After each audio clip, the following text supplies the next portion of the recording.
Anandam, Anandam, Om Anandam, Anandam. The topic is fairly focused topic. It's a general question that I wanted to raise and to discuss with you.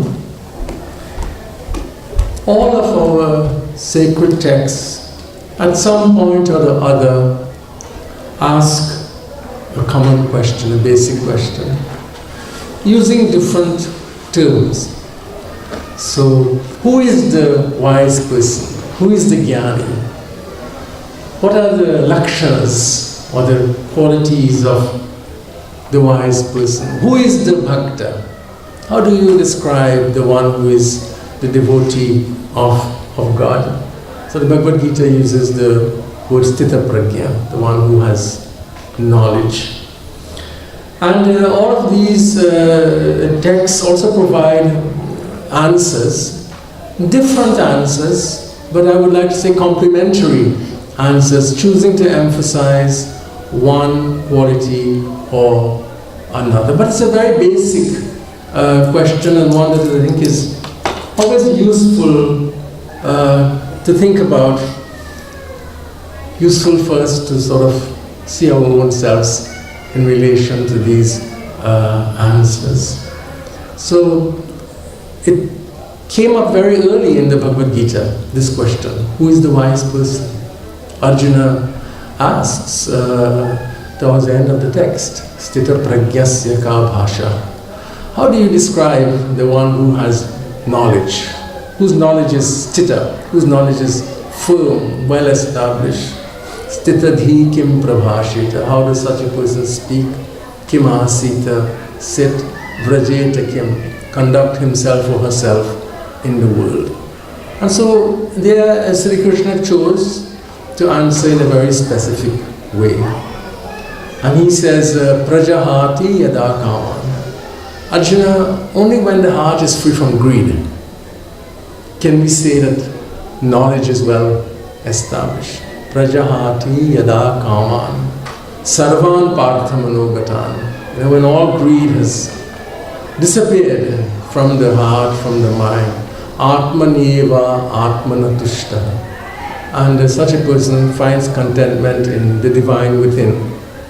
Sthita pragyastadukjati. So I would say this person, says Krishna, is wise. So he identifies freedom from greed and contentedness in the divine reality within oneself. That's one discovers peace in one's own heart.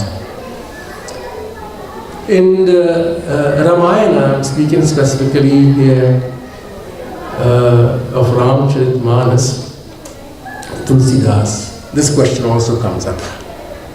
But it comes up in the form of an inquiry that the brother of Sri Ram, Bharat, makes to him. And Bharat uses different language. He doesn't speak about the jnani or the sthita prajna. He uses the language of the santa. Santa asant. Santan asant. He says, so what is it?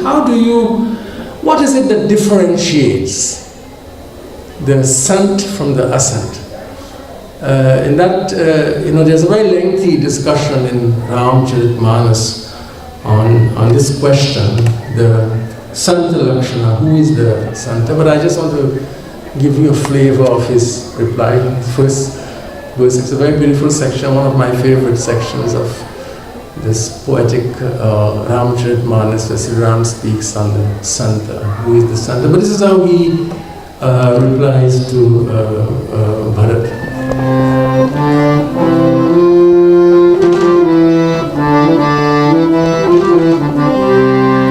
Santa Santa Nakaya Sikarani Jini Kudhare Chandana Acharani Santa Santa Nakaya Sikarani Jini Kudhare Chandana Acharani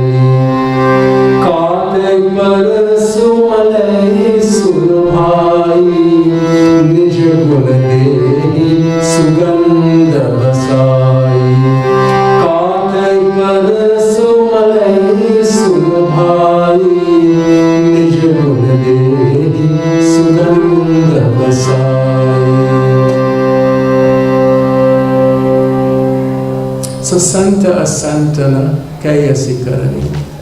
So he says, you ask me, Bharat, what is the difference between the good and and those who are not good, the Sant and Asant? And he gives him a very beautiful example, because they are in the forest. He says the difference is very similar to the difference between an axe and a sandal tree. Think of it, he says, think of it as the difference between the axe and the sandal tree. Kartai parasu, that the axe is used to cut the sandal tree. Nija guna dehi sugandha basai.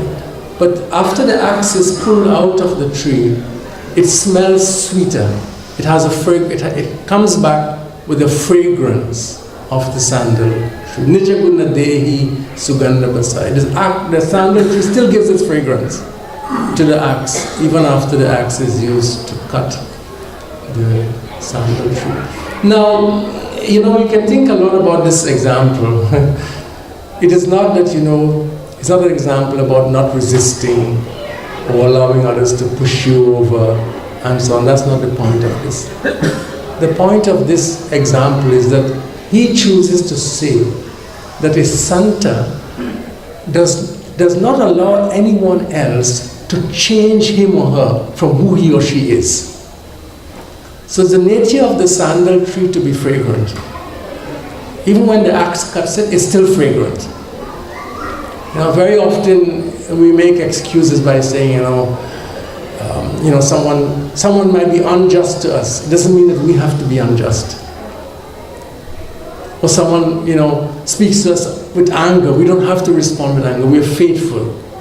Like the sandal tree, it doesn't stop exuding its fragrance because another object is contrary or behaves in a contrary way. So it's Sri Ram speaks of the Santa as one who is faithful to who he or she is. His or her nature is not altered by the contrary nature of someone else. So that's what he emphasizes. Kartai parasu malai sunabhai nija guna dehi sugandha. It's an example you can think of for life. There's so many dimensions of it to explore. Very rich metaphor. But for me, I like all of these. As I said, they highlight different dimensions of what it means to be religious, to be free from greed, to be centered on divinity in oneself, to be faithful to one's values, to who you are. But I like very much the poetry of Narsingh Mehta, and who in this wonderful composition of his Vaishnava Janato Tene Kahi, I think he gives one of the most beautiful and comprehensive definitions of what it means to be religious.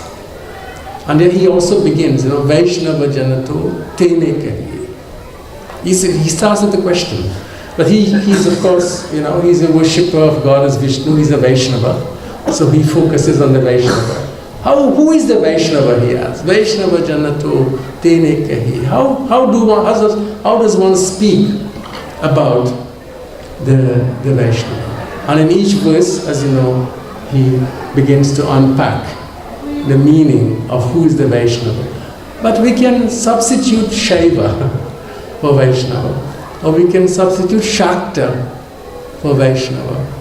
And I believe, you can, in Narsingh Mehta offers us what I regard as one of the most universal definitions of the heart of what it means to be religious. Yes, he's speaking out of a very specific tradition, but I think his definition also transcends traditions.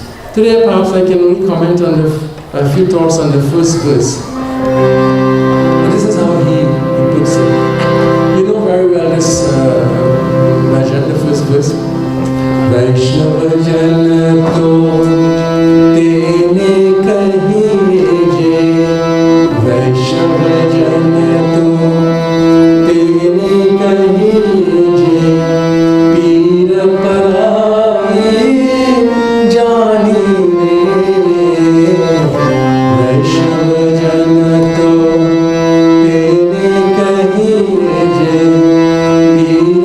पराई जानी रे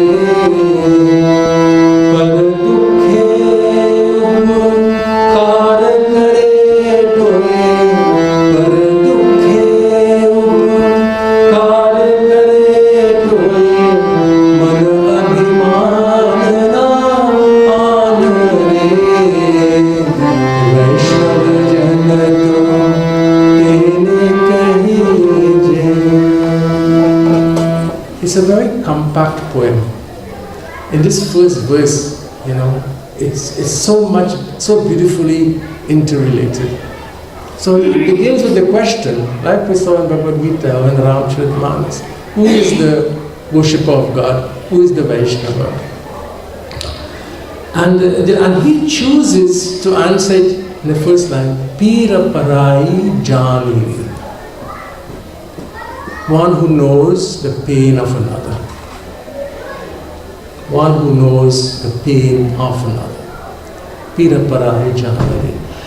But I want to say that when Narsingh Mehta uses the word jani, knowing, it's a very special kind of knowing. If you think about it, every day, for example, we listen to the news on television, we read on the internet. There is so much pain, there is so much tragedy in our world that we are sometimes overwhelmed by it. But generally, such information has a kind of momentary impact. Even for the news, it's always momentary until the next headline comes up. It just passes across the screen of our minds to be replaced soon by something else. It's momentary. But when Narsingh Mehta says, the Pira Parai Jani Re, it's something more profound than words. Hearing about someone else's pain or suffering is actually experiencing it yourself. Putting yourself in the place of the other, standing in the shoes, as we say, of the other. It's not only an act of the mind, it's an act of the mind and the heart. It's a very deep experience of the suffering of another. It's identification with the other. Identification with the other. In fact, that's what the word in English compassion means.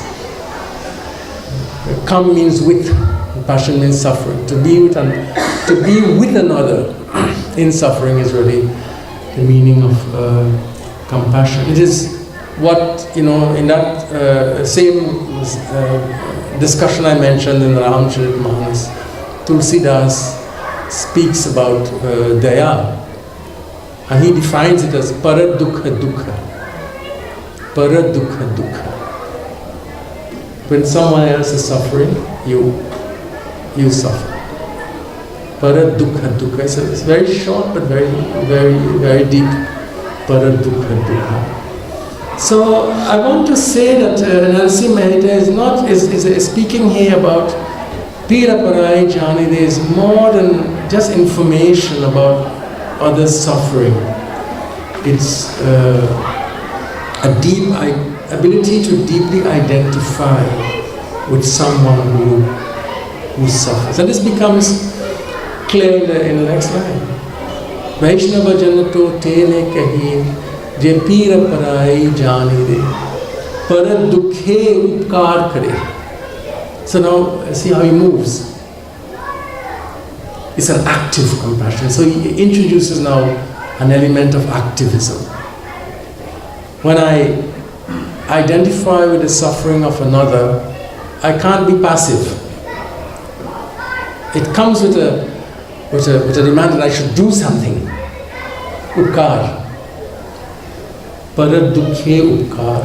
I want to do something to alleviate that suffering, to overcome the suffering. Whatever the suffering is, and here we're not speaking only of physical suffering. People suffer in varieties of of ways. We are speaking of suffering more in a comprehensive way. So one does something now that compassion should be active.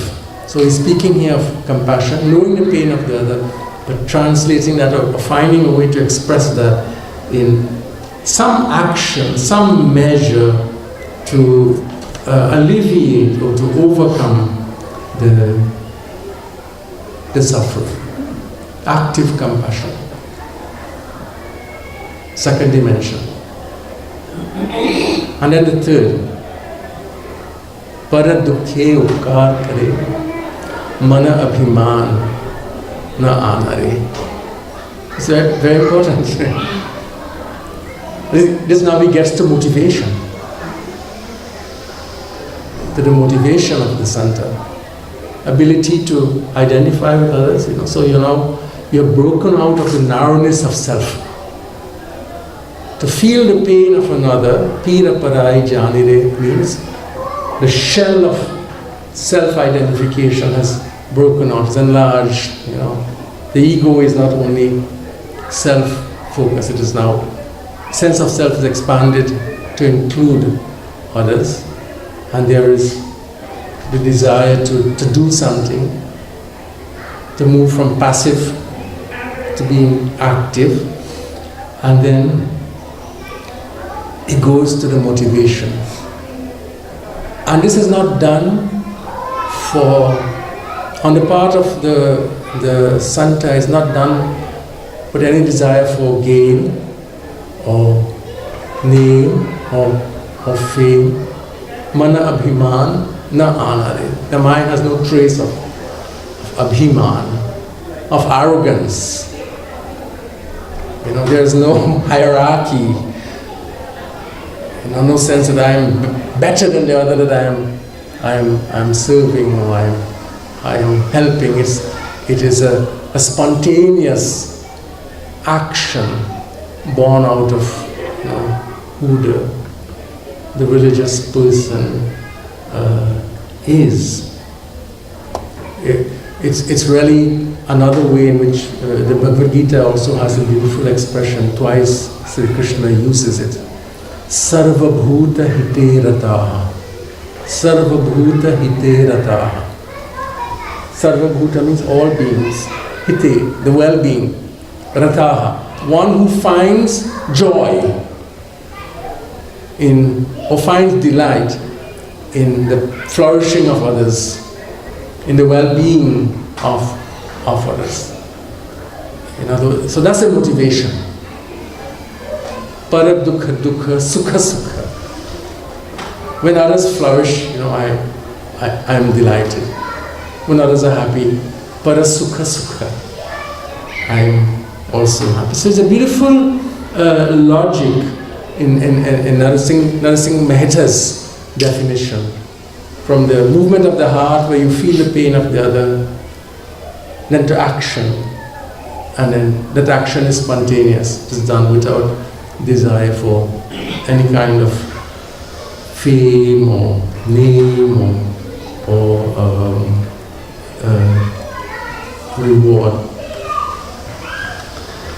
And so I think Narsingh Mehta is presenting a vision of what it means to be religious by challenging the view that some may have in his own time. I mean, it's very hard to reconstruct the history of Narsingh Mehta's time and what he was responding to, and this is how he defined it. But I suspect, and I may be wrong, but I suspect that Narsingh Mehta, when he composed this very beautiful song, Vaishnava Bhajan, he had to be responding to certain understandings of what it meant to be religious with which he disagreed. And perhaps there were some who were championing a viewpoint that to be religious is to turn away from the world. They understood renunciation as indifference to to the plight of others. So they were emphasizing a sort of understanding of renunciation which disengaged them from involvement with the suffering of others. And so Narsingh Mehta wanted to say, no, this is not what it is. The Vaishnava, the worshipper of God, is one who really knows the pain of other, stays in the world and works for the overcoming of suffering. I think, that I'm speaking here of the Hindu tradition. I think that has to become at the heart of what it means to be Hindu.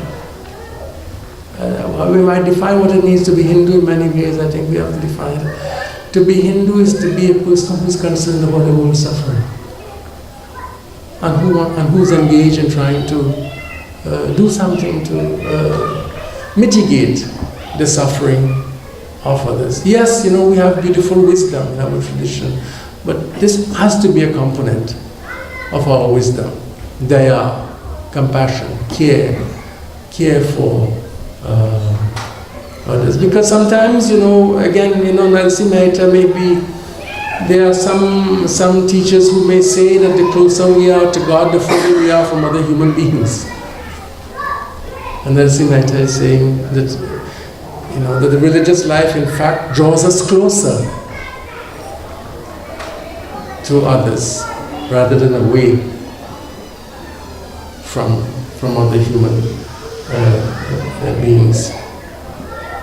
And of course, as becomes obvious in the rest of his song, in his other verses, there's a deep, what you might call, theological or philosophical foundation for his view that to be religious is to be compassionate. Because he will, as he would say later on, is because the Vishnu that I worship is the Vishnu who is present in everyone. And how can I express my love for God but through the love for others? My God is not the God who is outside of the universe. My God is the God who is present in the heart of every human being. And the love of God does not exclude the love of other human beings, but in fact enriches it and gives meaning and a value to it. So Daya always goes with Parupkar. Jnana, Daya, Parupkar. Inseparable. And should always be inseparable in our tradition. As I said, I do think that Narsingh Mehta gives us a very universal value. One that most traditions, I just give you an example. There's a great story about the Buddha. And this is much after he was established as a teacher, and many monastic communities were founded, and sometimes he would travel to these monastic communities to visit his monks. So there's one story that in the company of some disciples, and one of his close disciples was named Ananda. So Ananda was him, and they went to visit a monastery. And he invited all of the disciples to come to meet with him. But one disciple who was living in that monastery didn't come. So he inquired about him. And they told him that this disciple was sick. So he said, I'll go and see him. And so he went into the room where this disciple was, and he found him in a very terrible state. He had some, he was covered with sores, and no one was attending to his body. His clothes were soaked with drippings from his sores, and he was uncared for. And the Buddha immediately, we're told, asked them to bring bowls of water and wads of cloth, and he himself, washed and cleaned the body of his disciple. And he then spoke to the rest of the community and in fact was very stern in his teaching to them. And basically the famous lines of the Buddha on this occasion, that those of you who care for the sick, you also care for me.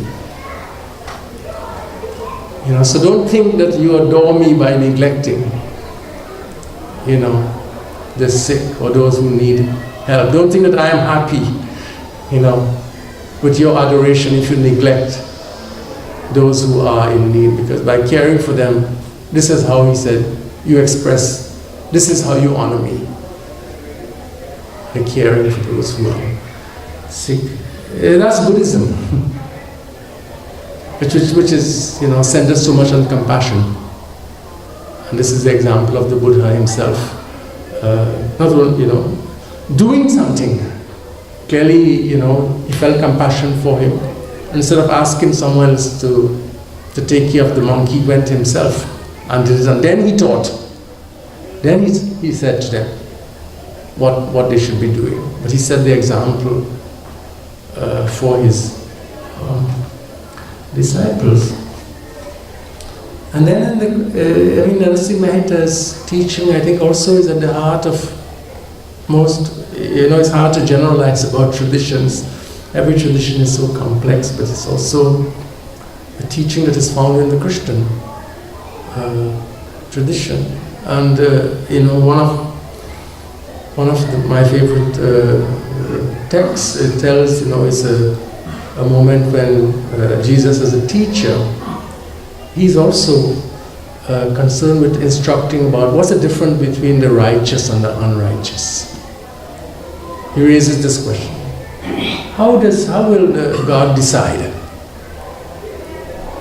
who is righteous and who will be rewarded for righteousness, and who is unrighteous and will not be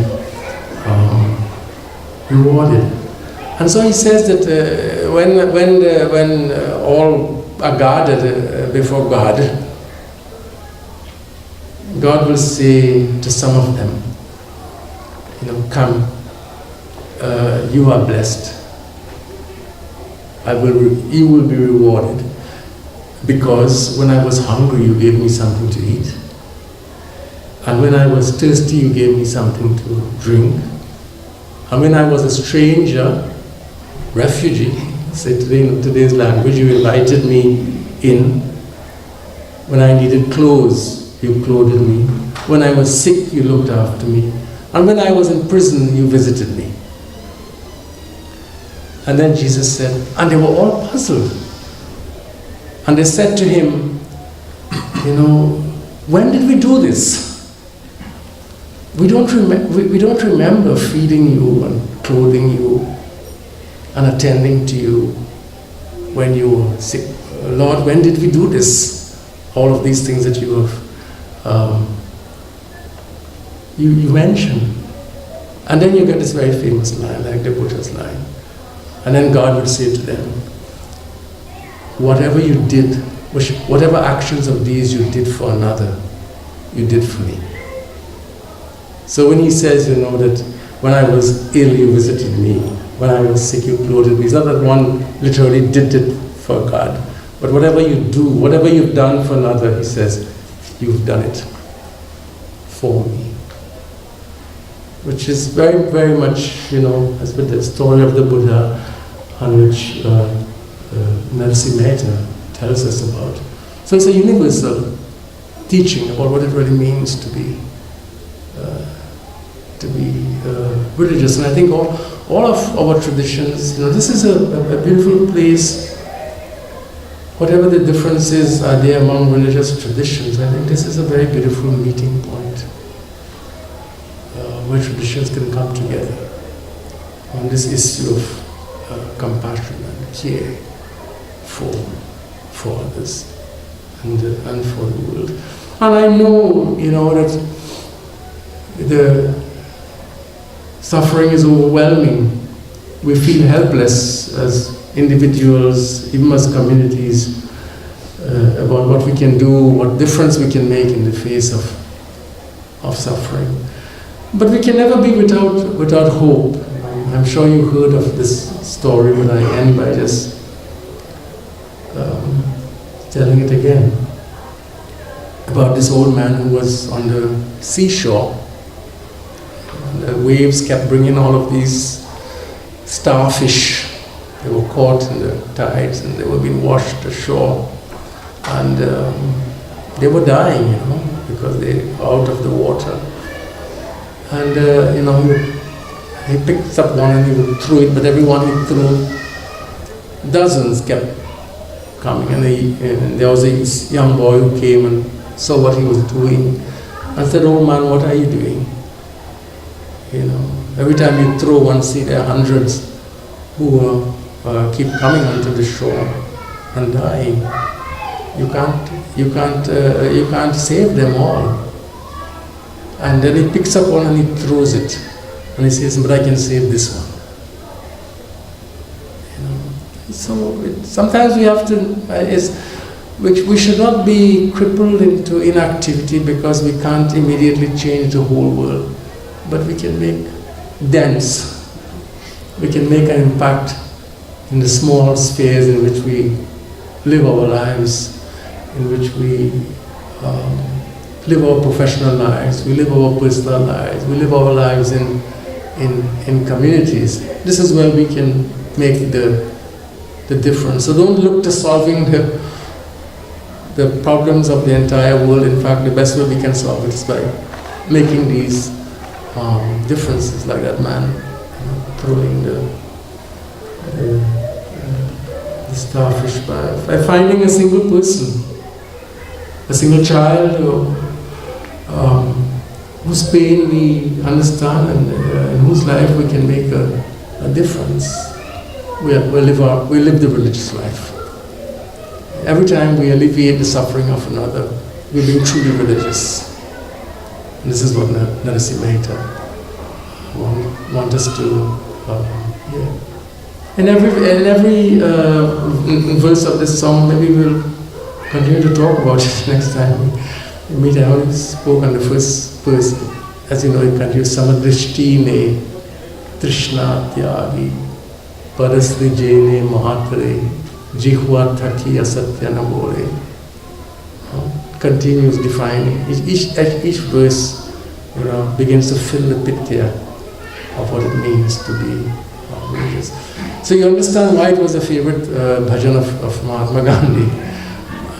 Because he saw not only was it a fellow Gujarati, but he saw in Narsingh Mehta as a statement, a very beautiful universal statement of what it means to be a religious person. What is at the heart of the religious life? So I will stop here and see if you have a comment or so, and then we'll conclude.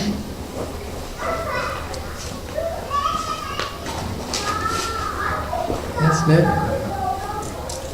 Very beautifully expressed. I think you answered my question by telling the story of starfish. The problem I have with what Narsingh Mehta is saying, yes, this identification with all the misery that surrounds us can basically lead to paralysis. Yeah.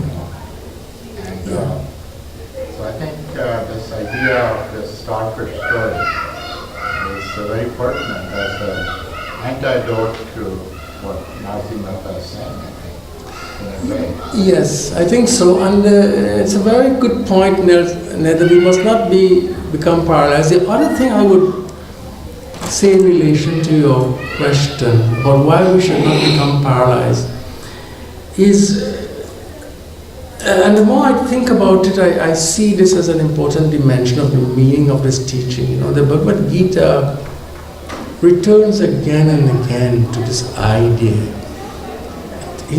Sri Krishna introduced it for the first time in chapter 2, but he keeps coming back, and then especially in chapter 18 when he speaks about Tyaga, he talks about renouncing the fruit of actions. we have to act in the world, and we have to seek to do those actions which help to overcome suffering. But in one way also, we have to be free from the anxiety about whether we will make a difference or not. Because sometimes the best effects of the actions we do, we will not know. And these results may not even appear in our lifetimes. If in doing good, we want to see the results immediately, we're going to be frustrated. Especially when you're dealing with other human beings. As a teacher, I always have to remind myself about that I may never see the best fruits in my student's life.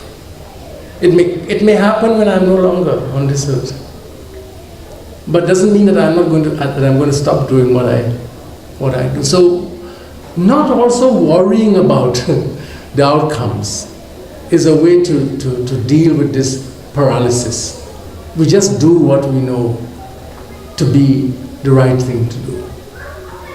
And I think that's something we should think about when we think about karma eva adhikaraste ma phaleshu kadachana. That you act, but don't worry, don't be anxious about the results.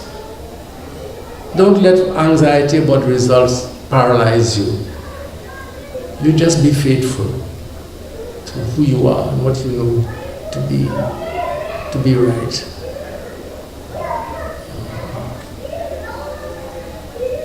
Yeah. I have a follow-up question. Sure. So, when Shri Krishna says that wise lament neither for the living nor for the dead, what's he talking about? It's a good point in chapter 2.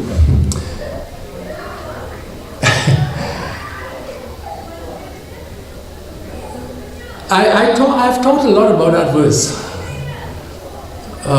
Ned, and because many have interpreted that verse to be against all that I've said here. That a wise person does not grieve for the one who is living or for the one who is not alive. And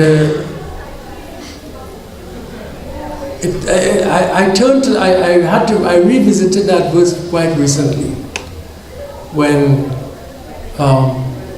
one of my students died. A very young Indian boy, very bright boy, from Chicago. He was going to be a junior this year, and he suddenly came down with a rare and aggressive form of kidney cancer within a few weeks. I visited him in the hospital in Chicago, and soon after he passed away. So I wrote something about Karan, his name was Karan, on my Facebook. And people, wrote back, and someone quoted just wrote back this verse, that a wise person, I said, how sad it was to lose him. And someone quoted Bhagavad Gita and said, a wise person does not grieve for the living or for the dead. In other words, he was saying, if Professor Rambachan, you think you're a wise person, if you were really wise, you would not feel the pain of the loss of your student. I had to write back, which I did, and I told another story. Among the things that I said, I told a story about the great teacher Ramana Maharishi.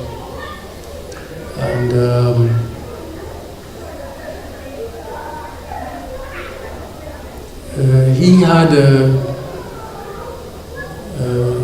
woman who was his disciple. And she had a son, and she was married, and her husband and her son passed away. And she adopted a young girl. And after they passed away, this girl lived in the ashram with Ramana, and she herself had a son. And then she got married, and her life was also tragic. But her husband died, and then she rushed up to the ashram of Ramana to say that her husband had died, and she brought the baby, who he had not seen for a long time. And he didn't say anything to her. He took the baby in his arms, and she cried and he cried, and he wept. And I wrote an article about it. I called it "The Tears of the Jnani." I think that in that Bhagavad Gita verse, I read it in that, and you may disagree with me. Krishna is speaking there, when he is talking about grief, he's speaking about the grief that paralyzes. Not about grief, but the grief that paralyzes. But not saying that one should never, or that to be religious means that you don't feel the pain of another. Because how would I feel your pain if I don't? If you grieve, and I don't, I don't grieve with you, how would I feel your pain? But I can do something also. But if my grief then, locks me into a mode of being that I can't even do anything for you, then it becomes, it becomes what I think he is speaking there about. But I don't think that the Hindu tradition is commending that to be religious is to be emotionally frozen, to be emotionally frigid. That's not what. But many, unfortunately, I think, might describe it in that way, or misdescribe it in that kind of way. Or else, we couldn't be parents. We couldn't be husbands and wives if we didn't have the capacity to bond emotionally with others. As someone put it, when someone, why do we have to feel pain when someone dies? And the question is that would you then give up loving? Would you prefer then to have never loved someone? If the price of feeling pain is to have known what it means to love and to be loved, what would you choose? Would you say, I'll never love because I don't ever want to feel pain? I mean, to love means to be vulnerable, to also have the experience of pain, but not be paralyzed by it. Okay, well, thank you so much for coming. Sorry about the late start today, but I hope that Narsingh Mehta has given us much to think about in his beautiful song. I know we all sang it and listened to it, but sometimes, we have to ponder these songs because they are great gifts. They are great gifts from our teachers. And we always have something new to learn from Narsingh. Om Kayena Vacha Manasendriyarva Buddhyatmana va Prakriti Swabhava Karomi Yadyat Sakalam Parasmai Narayanayeti Samarpayami. Om Shanti Shanti Shanti.